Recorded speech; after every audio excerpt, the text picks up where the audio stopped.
This is How the Whale Got Its Throat, written by Rudyard Kipling, from the Just So Stories collection. In the sea, once upon a time, oh my best beloved, there was a whale, and he ate fishes. He ate the starfish and the garfish, and the crab and the dab, and the plaice and the dace and the skate and his mate, and the mackerel and the pickerel and the really truly turly whirly eel.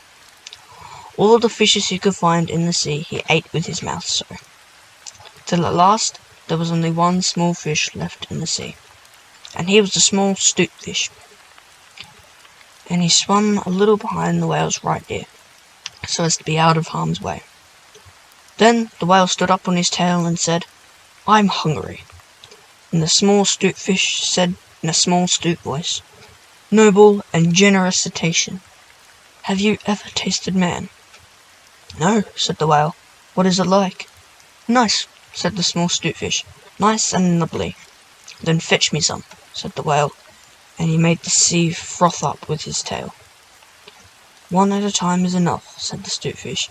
"If you swim to latitude 50 north and longitude 40 west, that is magic, you will find, sitting on a raft in the middle of the sea, with nothing but a pair of blue canvas breeches and a pair of suspenders. You must not forget the suspenders, best beloved.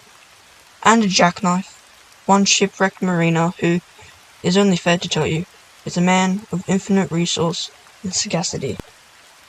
So the whale swam and swam to latitude 50 north and 40 west, as fast as he could swim, and on a raft in the middle of the sea, wearing nothing but a pair of blue canvas breeches, a pair of suspenders, you must particularly remember those suspenders, best beloved, and a jackknife, he found one single solitary shipwrecked mariner, trailing his toes in the water. He had his mummy's leave to paddle, or else he would never have done it, because he was a man of infinite resources and sagacity. Then the whale opened his mouth back and back and back until it nearly touched his tail, and he swallowed the shipwrecked mariner, and the raft he was sitting on, and his blue canvas breeches, and his suspenders, which you must not forget, and the jackknife.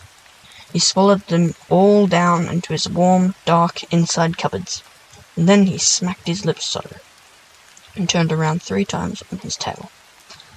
But as soon as the mariner, a man of infinite resource and sagacity, found himself truly inside the whale's warm, dark inside cupboards, he stumped and he jumped, and he thumped and he bumped, and he pranced and he danced, and he banged and he clanged, and he hit and he bit, and he leaped and he creeped, and prowled and howled, and hooped and drooped, and cried and sighed, and crawled and bawled. He stepped and leapt and danced hornpipes where they shouldn't, and the whale felt most unhappy indeed. Have you forgotten those suspenders? So he said to the 'stute fish, "This man is very nubbly, and besides, he's making me hiccup. What should I do?" "Tell him to come out," said the 'stute fish. So the whale called down his own throat to the shipwrecked mariner, "Come out and behave yourself. I've got the hiccups." "Nay, nay," said the mariner, "not so, but far otherwise. Take me to my natural shore and the white cliffs of Albion, and I'll think about it." And he began to dance more than ever. "You had to take him home," said the 'stute fish to the whale. "I ought to have warned you, but that he is a man of infinite resource and sagacity." So the whale swam and swam and swam, with both his flippers and his tail, as hard as he could for the hiccups, and at last he saw the mariner's natural shore and the white cliffs of Albion, and he rushed halfway up the beach and opened his mouth wide and wide and wide, and said, "Change here for Winchester, Ashuelot, Nashua, Keene, and stations of the Fitchburg Road." And just as he said Fitch, the mariner walked out of his mouth. But while the whale had been swimming, the mariner, who was indeed a person of infinite resource and sagacity, had taken his jackknife and cut up the raft into a little square grating, all running crisscross, and had tied it firm within his suspenders. Now you know why you are not to forget the suspenders.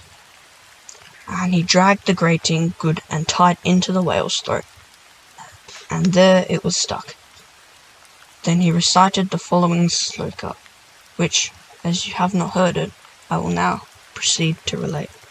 By the means of a grating I have stopped your eating. For the mariner, he was also a Hibernian, and stepped out on the shingle and went home to his mother, who had given him leave to trail his toes in the water, and he married and lived happily ever afterward. So did the whale, but from that day on, the grating in his throat, which he could neither cough up nor swallow down, prevented him from eating anything except very, very small fish. And that is the reason why whales nowadays never eat men or boys or little girls. The small stoatfish went over and hid himself in the mud under the dorsoils of the equator. He was afraid that the whale might be angry with him. The sailor took the jackknife home. He was wearing the blue canvas breeches when he walked out on the shingle. The suspenders were left behind, you see, to tie the grating within. And that is the end of that tale. When the cabin portholes are dark and green, because the sea's outside, when the ship goes whop, with a wiggle in between, and the steward falls into the soup green, and the trunks begin to slide, when the nursery lies on the floor in a heap, Mummy tells you to let her sleep, and you aren't walked or washed or dressed, why then you will know, if you haven't guessed, you're 50 north and 40 west.